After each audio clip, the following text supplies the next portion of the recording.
Hi friends, எல்லாருக்குமே good evening.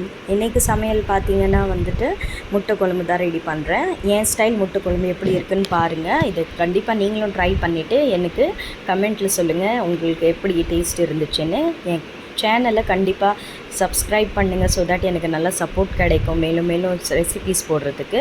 லைக்கும் பண்ணுங்கள் பிடிச்சிருந்தா, அண்ட் ஷேரும் பண்ணுங்கள் உங்கள் ஃப்ரெண்ட்ஸ் எல்லாருக்கிட்டேயும். இப்போ பார்த்திங்கன்னா 5 முட்டை பாயில் பண்ண வச்சதுக்கப்புறம் நான் கடாயில் ரேண்டமாக சாப் பண்ண 2 மீடியம் சைஸ் சொல்ல மாட்டேன், ஒரு பெரிய 2 சைஸ் வெங்காயத்தை சாப் பண்ணி ஸ்லைட்டாக பிங்க் ஆகிற அளவுக்கு அதை வதக்கி எடுத்துக்கிட்டேன். ப்ளஸ் இது கூடவே அதே மாதிரி ரேண்டமாக சாப் பண்ண டொமேட்டோவும் ஆட் பண்ணிக்கிட்டேன், 2 பெரிய சைஸ் டொமேட்டோ, ப்ளஸ் ஒரு 10 பூண்டு அண்ட் 1 இன்ச் அளவுக்கு இஞ்சி கட் பண்ணி அதையும் ஆட் பண்ணிக்கிட்டேன்.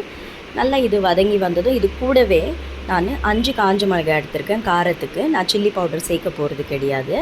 அண்ட் ஒரு 1/2 ஸ்பூன் சால்ட்டும் ஆட் பண்ணி நல்லா இது வதங்கி வந்ததுக்கப்புறம் எடுத்து இதை சைடில் வச்சு ஆற விட்டுக்கலாம்.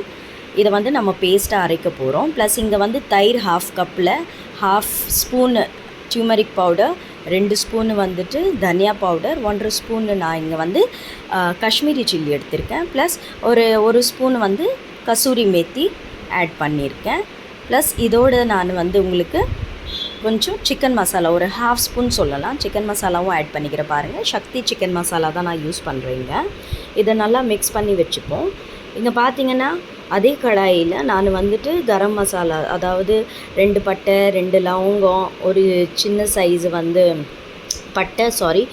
லவங்கமும் இலாய்ச்சி நான் 2 எடுத்திருக்கேன், பிரியாணி இலை 2 அண்ட் கொஞ்சமாக ஜீரகம் போட்டு இது வதங்கினதும் இந்த தயிர் பேஸ்ட் பண்ணி வச்சுருந்தேன் இல்லையா, அதை ஆட் பண்ணி அதே கிண்ணத்தில் தண்ணியை ஊற்றி நல்லா க்ளீன் பண்ணி அதையும் ஊற்றி நல்லா குக் பண்ணி வெந்து வரணும். பார்த்திங்கன்னா நல்லா குக்காகி வந்திருக்கும் உங்களுக்கு.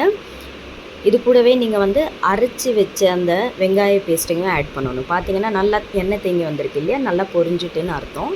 இந்த அரைச்சி பேஸ்ட் இதோடு போட்டு அதே ஜாரில் தண்ணி தேவையான அளவு சேர்த்து ஃபஸ்ட்டு மசாலா நல்லா பொரிஞ்சு வரணும். அகெயின் அது நல்லா அந்த மசாலா எண்ணெய் தேங்கி மேலே வந்ததுக்கப்புறம் தான் நீங்கள் தண்ணி அந்த ஜாரில் கலந்து ஊற்றி இன்னும் மறுபடியும் குக் பண்ணி ஒரு 10 மினிட்ஸ் கழித்து பார்த்திங்கன்னா எண்ணெய் தேங்கி மேலே பொரிஞ்சு வந்திருக்கும். ஸோ முட்டையை ஸ்லிப் பண்ணி போட்டு கொத்தமல்லி சாப் பண்ணி போட்டு சால்ட் டேஸ்ட் பண்ணி பார்த்தீங்கன்னா சூப்பரான எக் கறி ரெடி ஆயிடுச்சு. கண்டிப்பாக இதை ட்ரை பண்ணி கமெண்ட்டில் சொல்லுங்கள் உங்களுக்கு எப்படி இருந்துச்சுன்னு. தேங்க்யூ.